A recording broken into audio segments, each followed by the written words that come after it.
Samma Sambuddhassa. Namo tassa bhagavato arahato Samma Sambuddhassa. Namo tassa bhagavato arahato Samma Sambuddhassa. Kalena dhamma sawana etam manggala mutamanti.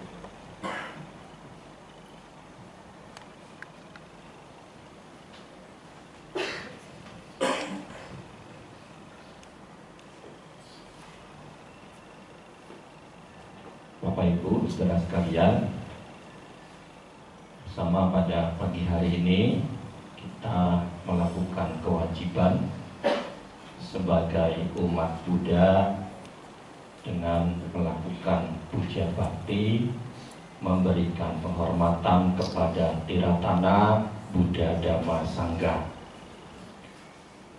Puja bakti pagi ini juga dirangkai dengan puja patidana untuk mendiang Bapak Robi Budiman. Semoga persembahan kebajikan ini tersalurkan kepada mendiang.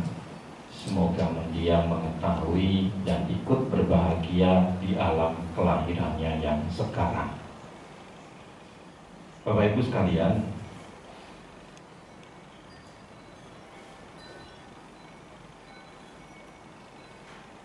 Sang Buddha punya 9 sifat istimewa. Salah satunya adalah Sata Dewa Manusana, guru para dewa dan manusia. Ada waktu di mana Sang Buddha itu mengajar, memberikan bimbingan kepada para dewa. Tentu Bapak Ibu sebagai umat Buddha pernah membaca buku-buku tentang riwayat Sang Buddha. Waktu petang sampai dengan pagi, jam 6 petang sampai jam 6 pagi, waktu itu dibagi menjadi 3 bagian. Patamayama, waktu jaga pertama, itu dari jam 6 sampai jam 10 malam. Ini adalah waktu di mana Sang Buddha memberikan bimbingan Dhamma, mengajar Dhamma untuk biku, bikuni, upasaka, upasika. Jadi waktu jaga pertama adalah digunakan oleh Sang Buddha untuk mengajar manusia. Lalu ada Dutiyayama, waktu jaga kedua, jam 10 sampai jam 2 pagi. Waktu ini digunakan untuk mengajar, memberikan bimbingan Dhamma kepada para dewa. Dan yang terakhir adalah Tatiyayama, waktu jaga ketiga, jam 2 subuh sampai jam 6 pagi. 1 atau 2 jam Sang Buddha mengistirahatkan tubuh fisiknya dengan meditasi berbaring miring seperti singa. Di jam berikutnya 1 jam Sang Buddha melakukan meditasi Maha Karuna Bhawana, yang sering diterjemahkan meditasi memindai semesta, melihat siapa yang pada hari itu bila mendapat bimbingan Dhamma bisa mencapai kesucian. Lalu di jam berikutnya yang terakhir, Sang Buddha melakukan aktivitas pribadi. Nonjik aktivitas pribadi teh, mandi, buang air dan sebagainya. Ya, jadi Sang Buddha juga masih buang air, masih mandi.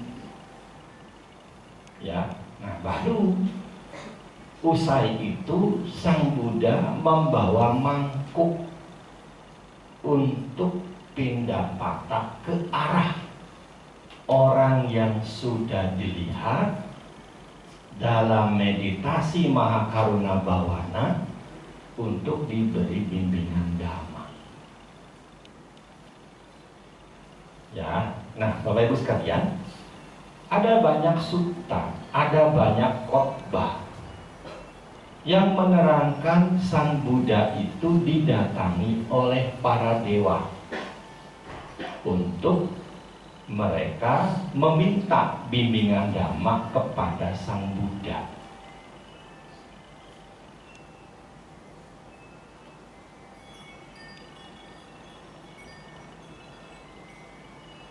Kapan dewa itu datang? Ketika hari menjelang pagi. Tadi sudah disebutkan waktunya ya, antara jam 10 malam sampai jam 2 subuh. Ingat Bapak Ibu sekalian, satu hari dalam agama Buddha itu beda dengan satu hari secara umum.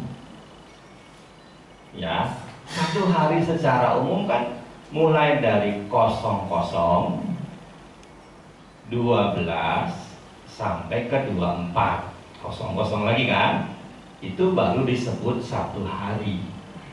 Kalau dalam agama Buddha, satu hari itu dari matahari terbit tenggelam sampai terbit lagi.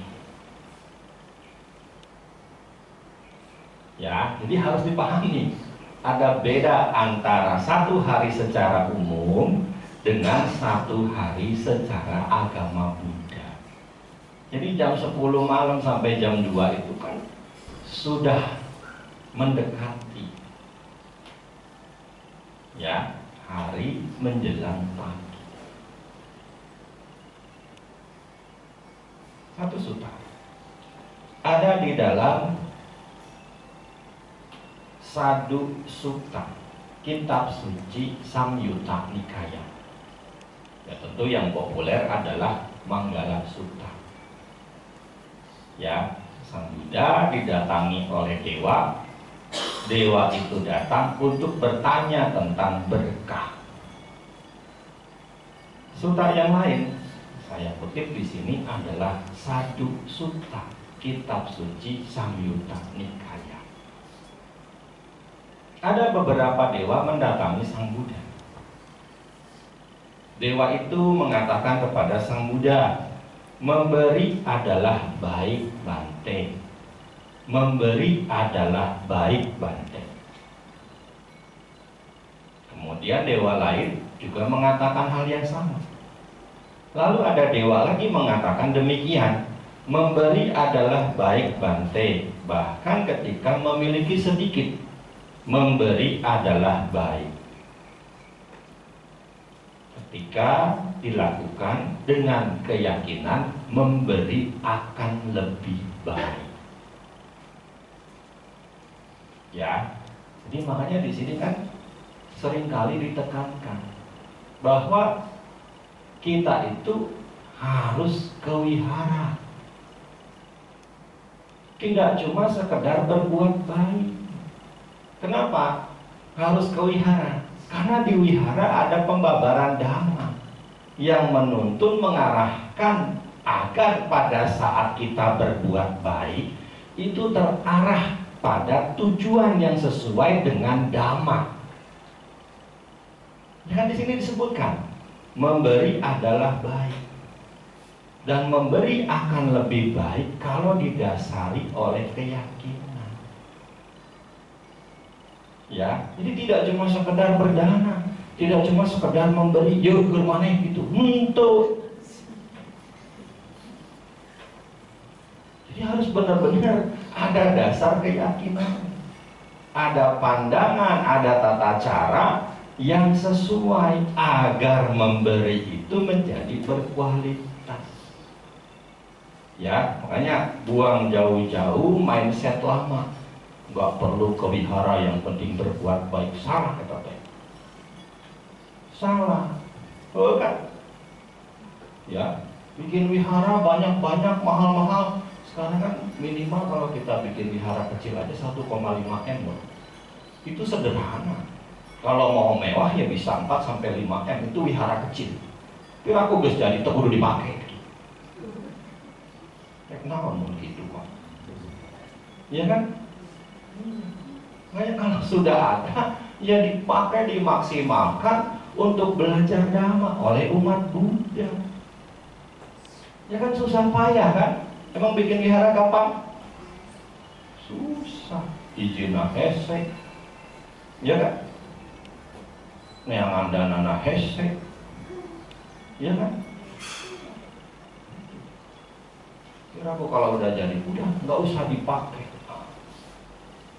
Ya, jadi harus dimaksimalkan Bapak Ibu sekalian. Makanya jangan lupa hari-hari puja bakti di wihara tuh harus diluangkan waktunya. Tong eleh jong kondangan siang. Ya, kira aku eleh ku kondangan. Ya, kondangan kan boleh datang salaman sama pengantin, ya kan? Ngucapin selamat, naruh angpau. Saya pulang duluan ya.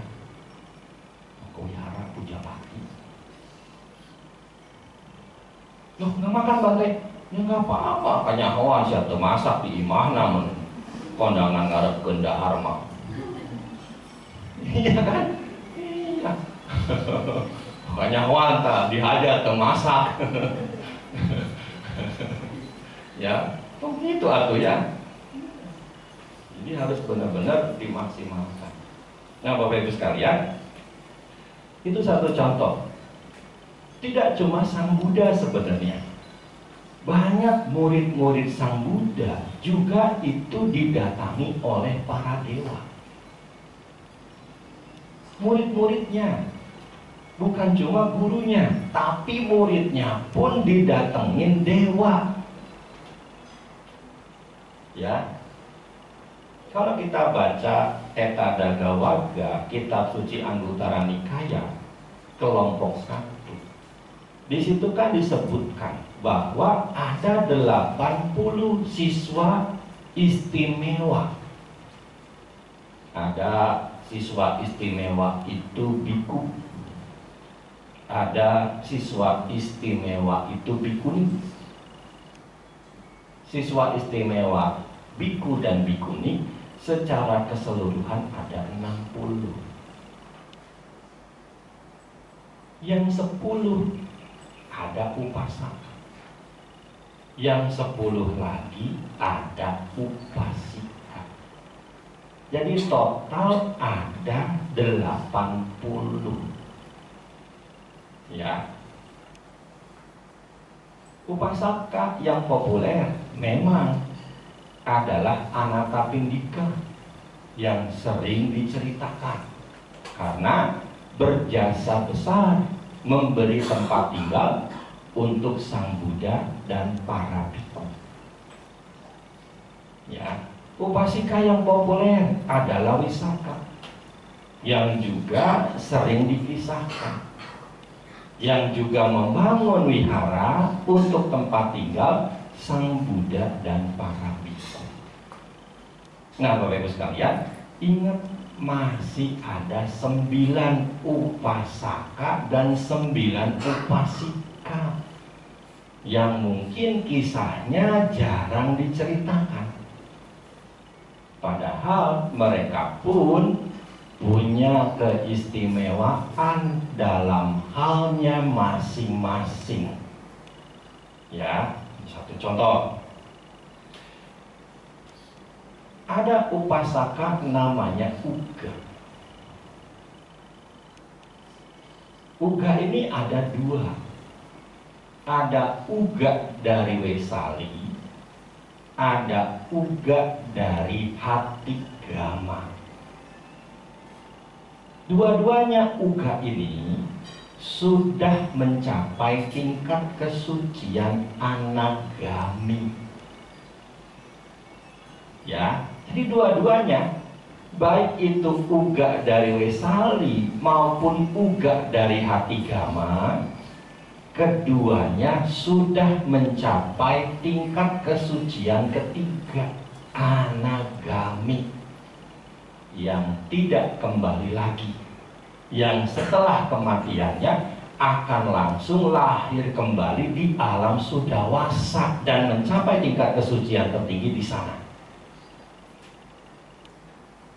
Saya akan mengambil uga dari hati kamu. Ya, ini ada di kitab suci Anguttara Nikaya kelompok 8. Jadi dua-dua sutta ini, baik itu uga dari Wesali maupun uga dari hati Gama, itu ada di kitab suci Anguttara Nikaya kelompok 8. Ya, jadi ada Patama Uga Sutta, ada Duttiya Uga Sutta. Nah, di sini yang saya ambil adalah Duttiya Uga Sutta, kisah tentang uga dari hati Gama.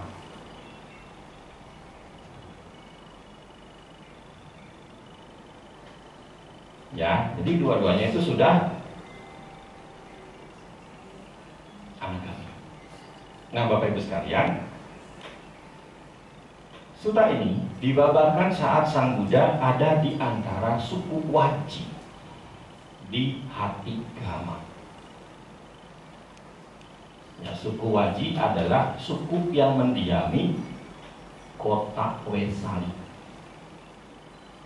Ya, Waji itu artinya yang dijauhkan. Kemarin kan ke pandemi, Bapak Ibu sok maca Ratana Sutta, ya kan? Di Wesali inilah, kepada suku Waji Licawi inilah Sang Buddha membabarkan Ratana Sutta.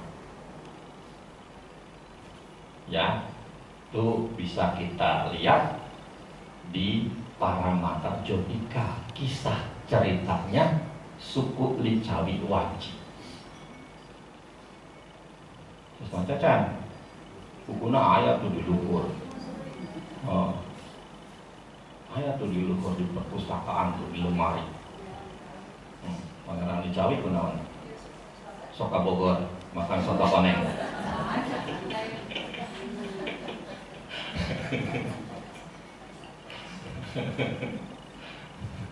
Mana ngambok gitu atuh. Di guyonan teh, di heureuyan teh, geus nyawa kapanggih jeung kabayan. Ya, jadi jangan terlalu serius, santai aja kan biar cepet masuk. Karena kalau terlalu tegang nggak ada guyon-guyonnya kan, waduh, apa yang nyantol nanti, ya kan? Nah, Bapak Ibu sekalian, jadi saat Sang Buddha ada di Waji di hati Gama, ya, beliau menceritakan kepada para biku yang ada di hadapan beliau bahwa uga dari hati Gama ini punya 8 kualitas yang menakjubkan dan mengagumkan.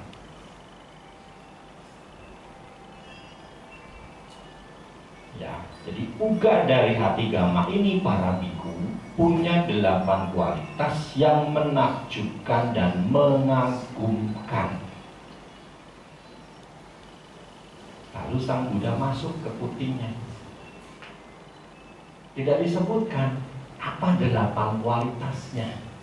Hanya dikasih tahu aja para biku bahwa uga dari hati Gama punya 8 kualitas yang menakjubkan dan mengagumkan. Setelah itu Sang Buddha masuk ke dalam putih, menikmati meditasi. Ketika hari telah menjelang pagi, ya, fajar sudah tiba, waktu di mana para biku mulai boleh untuk pergi ke perkampungan, ke tempat penduduk menerima dana makanan. Ada satu biku pergi ke rumahnya uga dari hati Gama. Ya, biku itu disambut kedatangannya oleh uga dari hati Gama.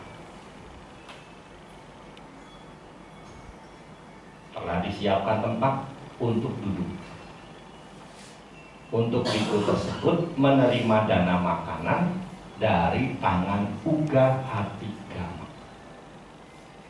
Ya, sambil menunggu makanan itu dimasak matang. Ya, kan nggak mungkin begitu datang kayak, ayo Bante, dahar, gerak. Kan pasti di dapur masih disiapin, ya kan? Terjadi dialog, terjadi percakapan antara biku yang tidak disebutkan namanya, ya, yang sebenarnya datang bukan cuma untuk menerima dana makan, tapi juga ingin mengetahui lebih jauh apa 8 kualitas yang oleh Sang Buddha telah disebutkan semalam, yang mana kualitas itu dimiliki oleh Uga Hatigama.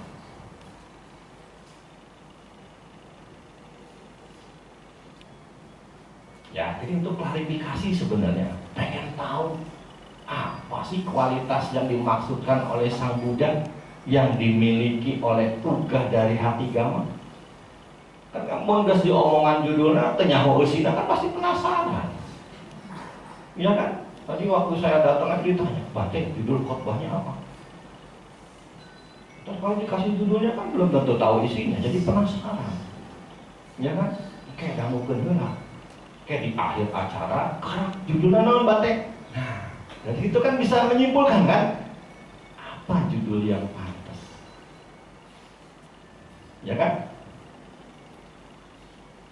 Apa judul yang pantas, ya? Meskipun tadi saya didesak, anu seru Bante judulnya, ya malah khotbah lain film. Ya, mau film pasti seru. Ya, ini mau khotbah. Ya, nah itu Bapak Ibu sekalian. Nah, minggu ini bertanya, Uga, dari Sang Buddha aku mendengar kamu memiliki kualitas yang menakjubkan dan mengagumkan. Apakah kualitas yang ada pada dirimu berumah tangga? Ya, Bapak Ibu sekalian, Uga menjawab, Bante, aku tidak tahu apakah kualitas yang dimaksud oleh Sang Buddha. Tapi Bante, ada pada diriku hal demikian. Ya, jadi Uga sendiri nggak tahu sebenarnya apakah yang dimaksud itu ini atau bukan oleh Sang Buddha. Ya, maksudnya paham nggak? Ya, jadi Uga sendiri nggak tahu benarkah 8 kualitas ini ada pada diriku sesuai dengan yang dimaksud oleh Sang Buddha. Tapi Bante, ada pada diriku hal demikian.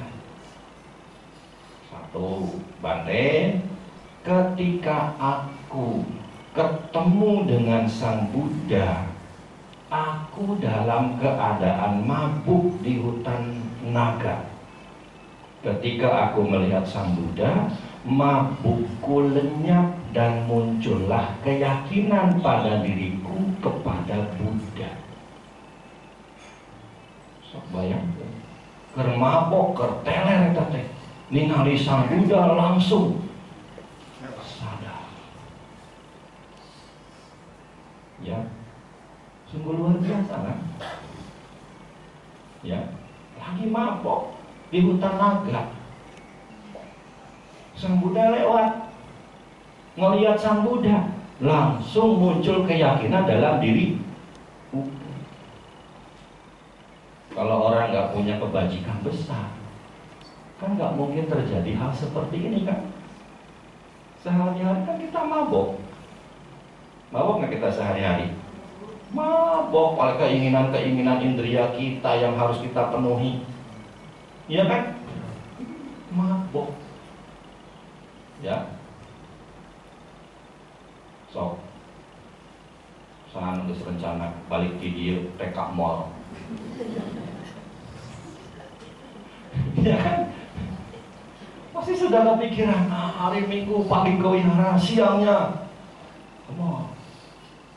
hari Minggu pagi ke wihara, siangnya kulineran. Itu kan apa tujuannya? Mabok nggak? Mabok, memuaskan keinginan kan? Soto koneng, laksa, cungkring, namun derita. Memuaskan keinginan. Kadang-kadang ngunah yuk, hayo doi. Ya. Untuk sadar umur nandes gocap ke atas. Terus loba penyakit kayak mun kunanaon nyalahkeun makanan. Padahal makanan mah netral. Iya kan? Iya, ada tetangga wihara itu. Umurnya udah 60 hampir 70. Sudah ada darah tinggi. Makannya apa? Daun singkong ngalalang. Darah tinggi naik tapi ka maot. Tetangga wihara ngomong apa? Gara-gara makan daun singkong. Ya kan nggak ada kontrol diri kan? Harus tahu batasan. Boleh dimakan, tapi kita harus ingat ada penyakit apa di badan kita. Harus ada kontrol diri. Ya, kan pengendalian diri itulah kuncinya yang membuat hidup kita bahagia, bukan dengan mengumbar keinginan. Nah di sini kita lihat uga ger mabok gara-gara sebotol minuman ge ningali Sang Buddha. Langsung sadar. Masa kita yang setiap hari ngelihat Sang Buddha lewat figur beliau nggak sadar? Katanya umat Buddha, umat yang telah sadar. Nah, telerwan. Ya, jadi harus belajar, harus ada kendali. Bante, aku tidak tahu apakah ini yang dimaksud oleh Sang Buddha atau bukan. Ya, jadi ini yang pertama. Ya, jadi ketika melihat Sang Buddha, ketika ketemu pertama kali dengan Sang Buddha, uga itu dalam keadaan mabuk. Ya, tapi ketika melihat Sang Buddha langsung maboknya hilang. Ya, makanya kan kalau kita lagi sedih, lagi galau, lagi gelisah, lihat aja Buddha rupa. Lihat aja gambarnya Sang Buddha sambil merenungkan Buddha Nusantara. Kan Nehru, Perdana Menteri India yang temannya Bung Karno, pada saat beliau di penjara, beliau kan selalu membawa Buddha rupa. Iya, kenapa? Karena ketika melihat Buddha rupa, kesepian, kesunyian, kesendirian di penjara menjadi sirna.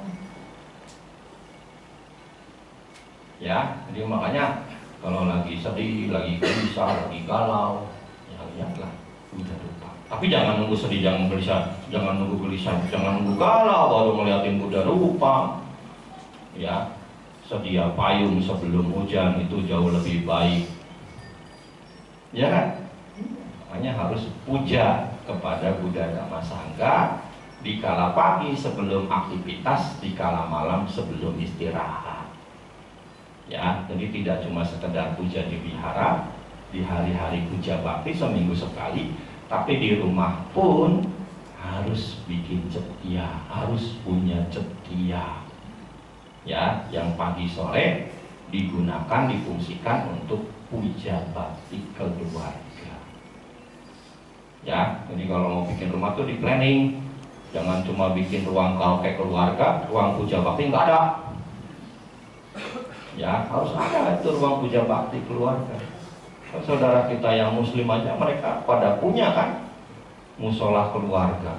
Nah, Buddhis pun harus punya ruang puja bakti, ruang meditasi keluarga. Ya, kan membangun benteng keyakinan tuh dari dalam rumah. Ya kan? Orang tuanya harus mengajarkan kepada anak-anaknya. Ini. Kemudian yang kedua, Bante, ada dalam diriku setelah timbul keyakinan kepada Sang Buddha pada saat melihat beliau, dengan pikiran penuh keyakinan, aku menantikan khotbah dari Sang Buddha. Ya, jadi kan kalau sudah punya keyakinan, kan harus mengolah keyakinan itu agar semakin kuat, agar semakin kokoh kepada Buddha Dhamma Sangha. Dengan cara bagaimana? Mendengarkan Dhamma. Makanya kan tadi saya mengatakan harus ke wihara, belajar Dhamma.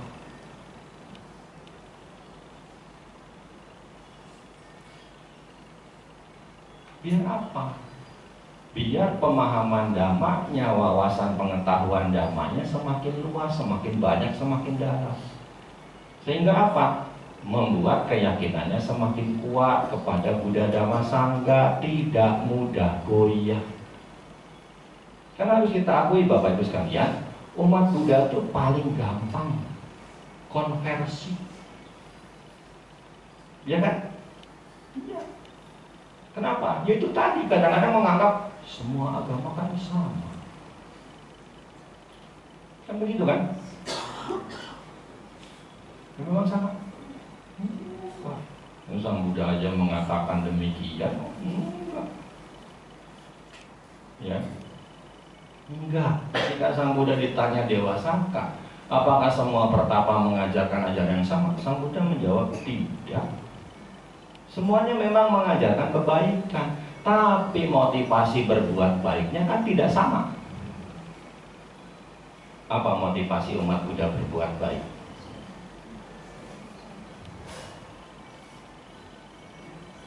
Iya. Untuk mengurangi penderitaan, untuk melenyapkan penderitaan. Apa motivasi yang lain berbuat baik? Takut aja. Iya kan? Iya kan? Ya. Ada nggak ancaman? Kalau kamu nggak ke wihara, nanti Sang Buddha mengajak kamu. Nggak ada. Tapi kita dibangun kesadarannya. Untuk apa? Memahami hidup kita menderita karena kita punya noda batin. Makanya agar noda batin itu sirna, hilang, berkurang, lenyap, kita harus mau belajar Dhamma dan melaksanakannya.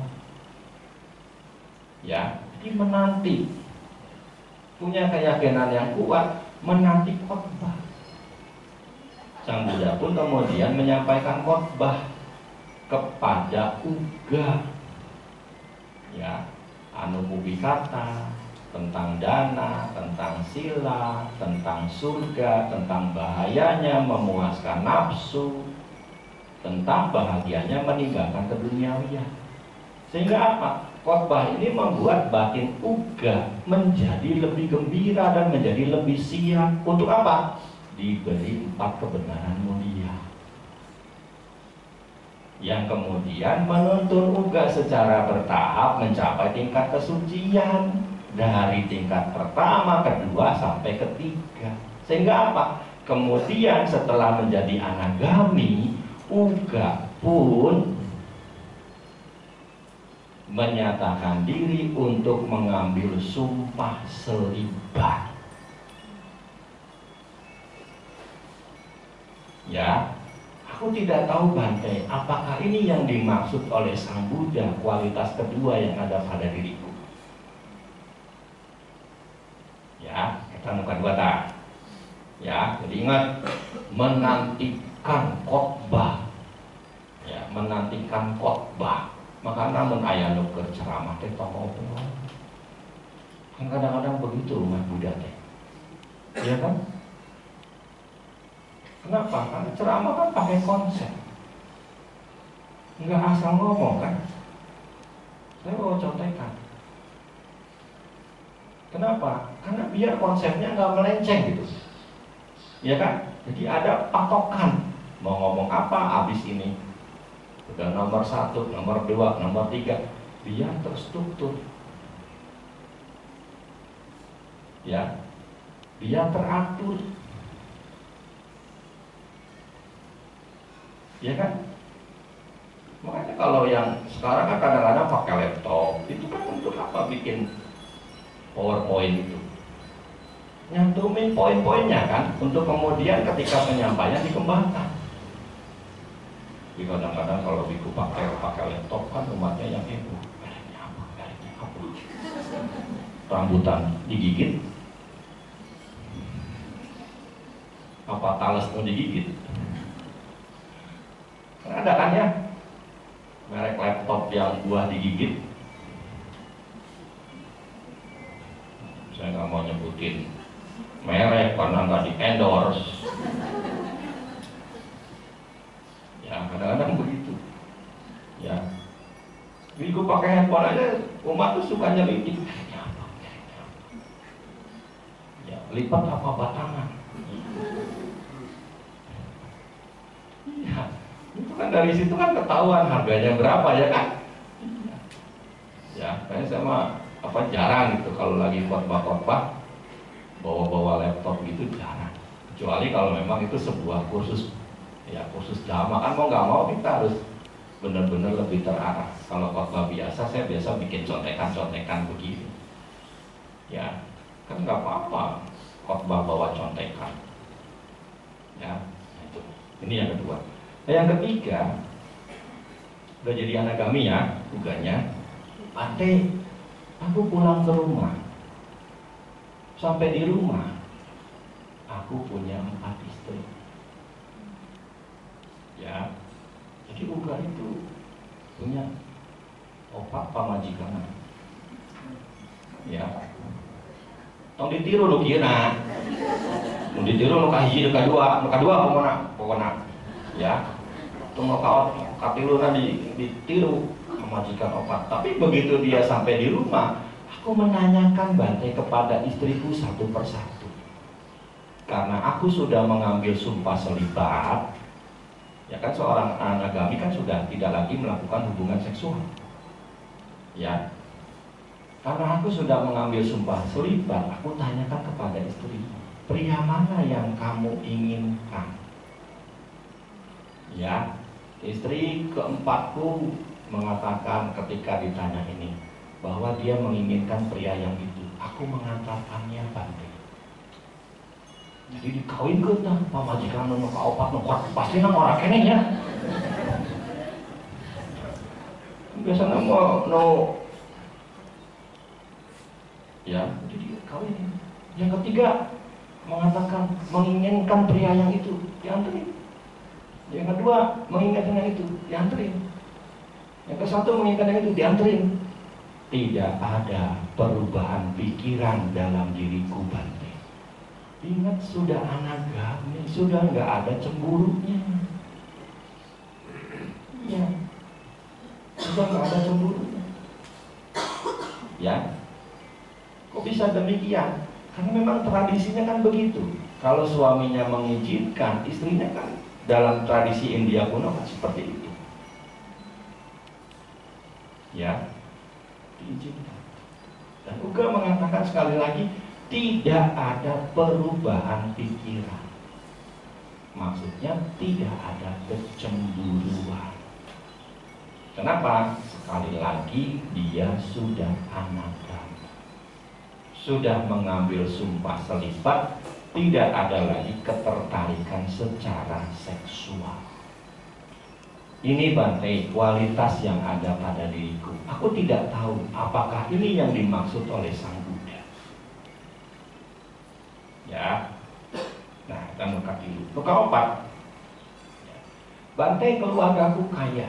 Ketika aku pulang, aku membagikan kekayaan itu tanpa syarat kepada orang-orang yang bermoral dan berkarakter baik.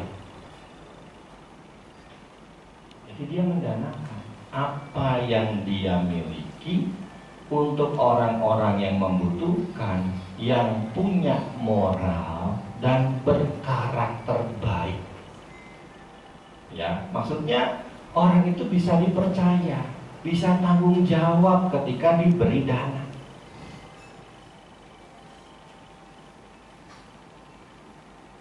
Bisa digunakan untuk modal usaha oleh orang yang menerima ini.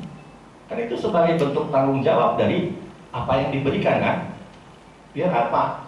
Biar yang tadinya biasa saja ketika dapat dana dipertanggungjawabkan, digunakan untuk kepentingan usaha, ya kan? Yang tadinya biasa karena muterin kan, jadi bisa meningkat kualitasnya. Dan di situ disebutkan kepada orang yang bermoral dan berkarakter baik. Ya, jadi berdana itu juga harus sesuai. Moralnya gimana, karakternya gimana? Ini Bante, kualitas keempat yang ada pada diriku. Aku tidak tahu apakah ini yang dimaksud oleh Sang Buddha atau bukan. Ya, itu keempat. Kelima, Bante, aku selalu membukakan pintu untuk para biku. Pintu rumah. Aku akan melayani para biku dengan hormat, bukan dengan tidak hormat. Mendengar dhamma dengan hormat, ya, bukan dengan tidak hormat. Kalau seandainya, ya, para biku tidak membabarkan dhamma padaku, aku yang akan memberikan bimbingan dhamma kepada para biku. Ingat kualitas seorang anagami, meskipun dia adalah seorang upasaka, seorang umat awam perumah tangga. Ya, jadi ya semacam diskusi begitulah dengan para biku. Ya, saling melengkapi pengetahuan, pemahaman dhamma. Ya, ini Bante kualitas kelima yang ada pada diriku. Aku tidak tahu apakah ini yang dimaksud oleh Sang Buddha atau bukan. Ya, jadi makanya sebenarnya kan Sang Buddha juga menyampaikan, kalau lagi ketemu, kalau lagi bersama, kalau enggak meditasi, ya ngomongin dhamma, bukan ngepoin orang. Kadang-kadang kita tuh begitu ya Bapak Ibu sekalian ya. Ya, ketemu bukannya ngobrolin dhamma, malah ngepoin orang. Itu yang banyak terjadi kan? Hingga apa? Akibatnya wihara menjadi tempatnya konflik, tempatnya masalah, tempatnya orang berselisih. Sehingga apa? Membuat tidak nyaman. Dan kadang-kadang hanya karena gara-gara salah satu orang yang dimusuhin wiharanya. Nggak takut kualat itu, nggak kayak gitu. Ya kan? Ya, kalau Bu Nani yang salah ya udah nggak usah nyapa Bu Naninya.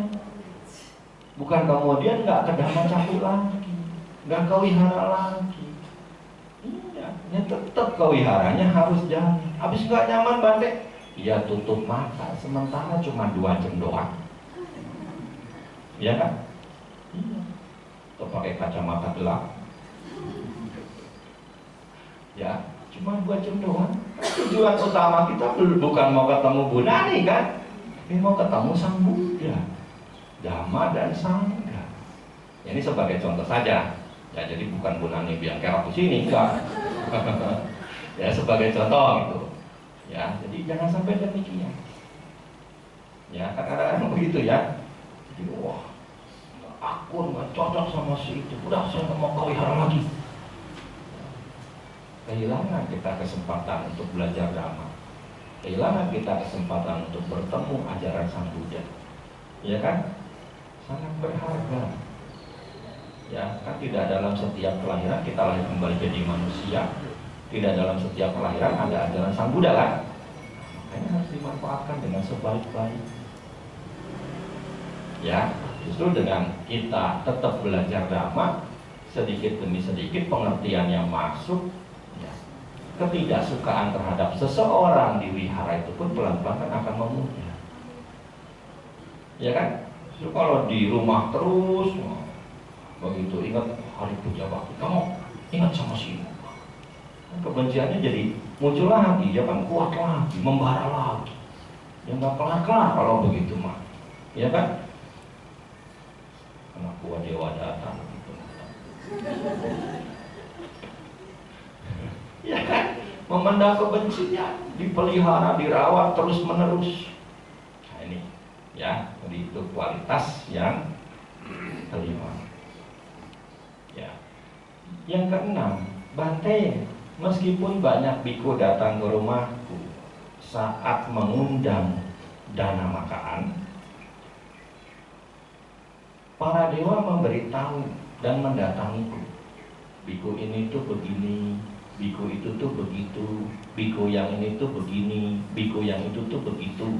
Meskipun demikian Bante, aku melayani tanpa membeda-bedakan. Ya, kan ini disebutkan tuh, dewanya datang ngasih tahu kepada Uga, biku yang datang menerima dana makan di rumahmu itu begini kelakuannya, yang itu begitu kelakuannya. Tapi Uga tidak terpengaruh oleh informasi yang disampaikan oleh dewa yang mendatanginya. Dia tetap melayani biku itu dengan baik tanpa membeda-bedakan. Ya, jadi umat Buddha itu nggak boleh diskriminasi kepada sangga, kepada para biku.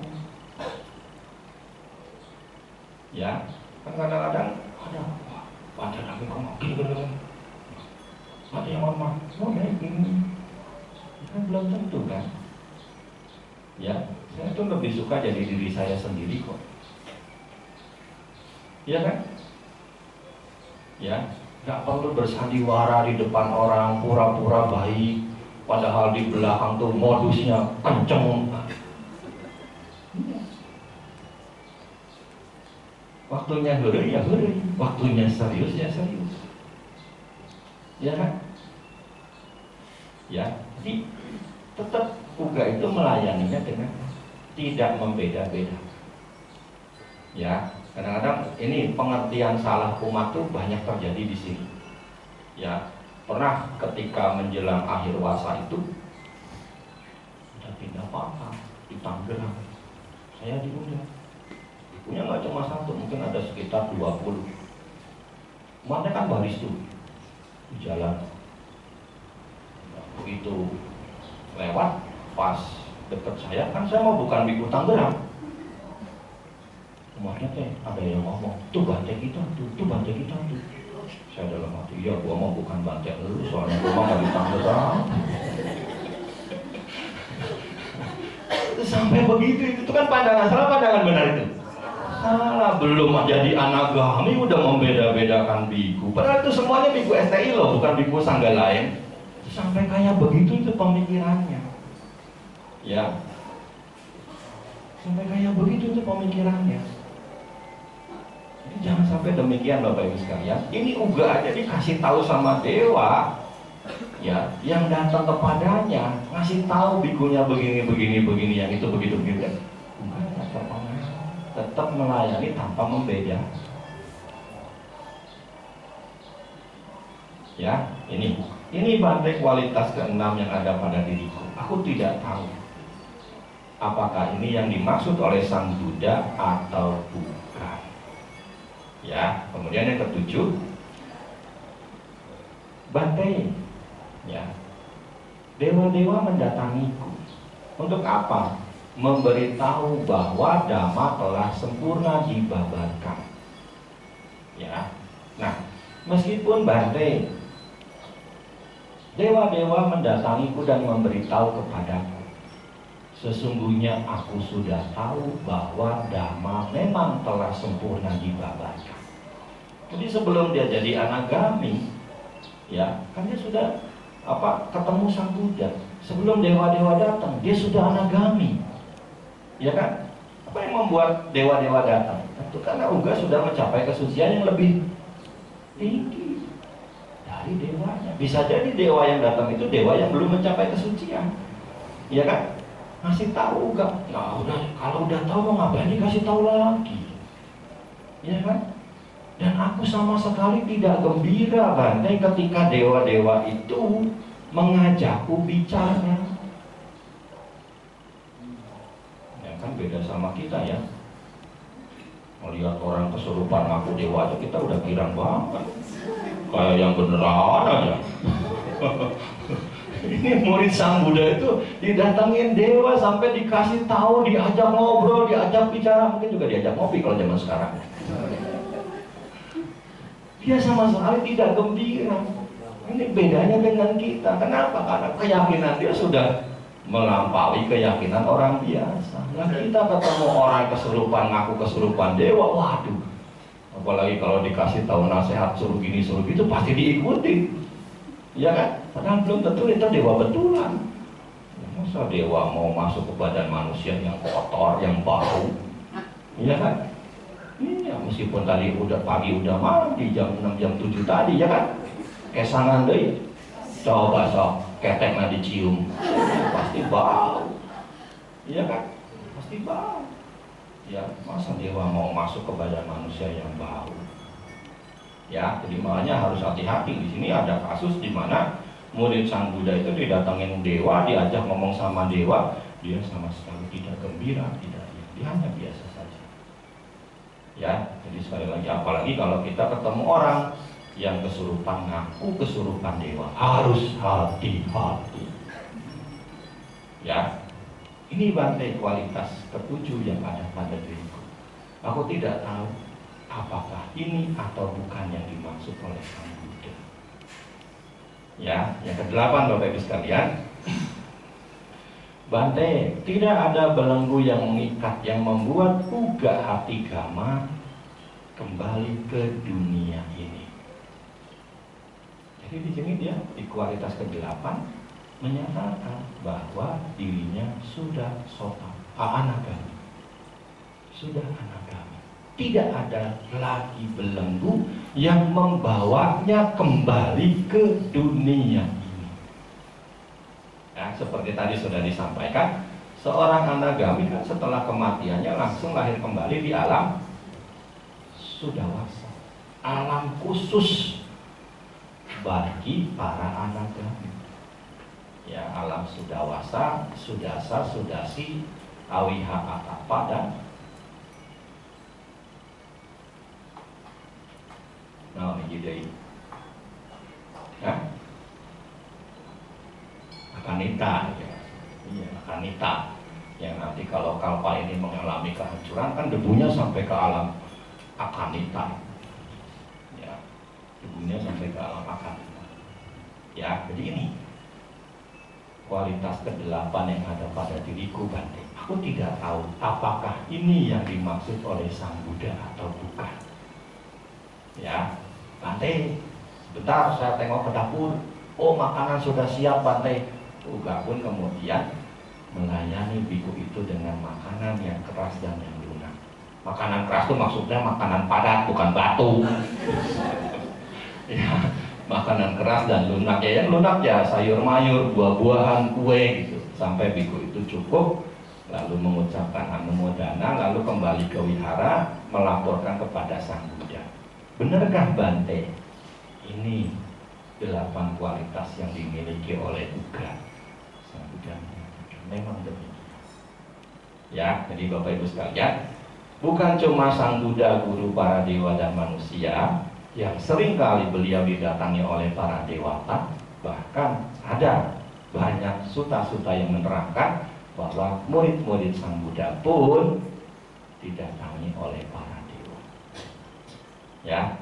Jadi ini sebagai contoh buat kita umat Buddha yang hidup di zaman sekarang untuk meniru perilaku baik murid-murid Sang Buddha di masa lalu, yang kisahnya, yang riwayatnya bisa kita baca dari khotbah-khotbah yang disampaikan oleh Sang Buddha yang ada pada kitab suci ya.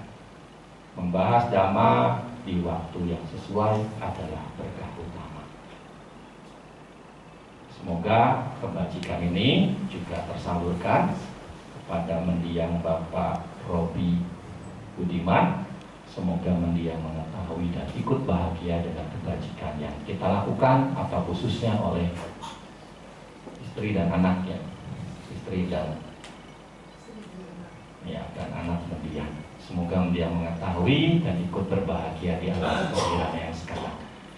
Sampai sata bonus tata, semoga semua makhluk hidup berbahagia. Sekian, terima kasih.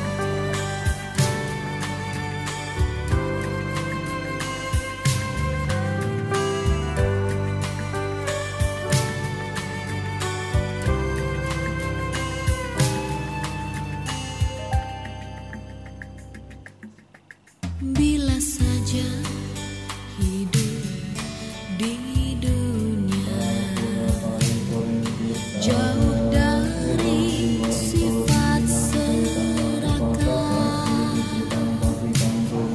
jauh dari sifat saling membenci, pastilah tak hidup bahagia. Namun bila hidup di dunia penuh dengan angkara murka, penuh dengan sifat kemunafikan, pastilah kan hidup sengsara. Mengapa tidak kita mencoba merenungkan ajaran sang guru Buddha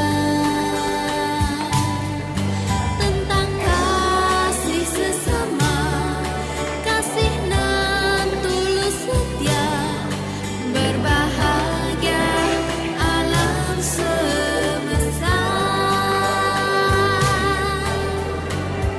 Teman, seandainya saja kita dapat melupakan dendam yang tersisa, kita dapat melepaskan topeng kemunafikan, kita dapat menjauhkan keserakahan,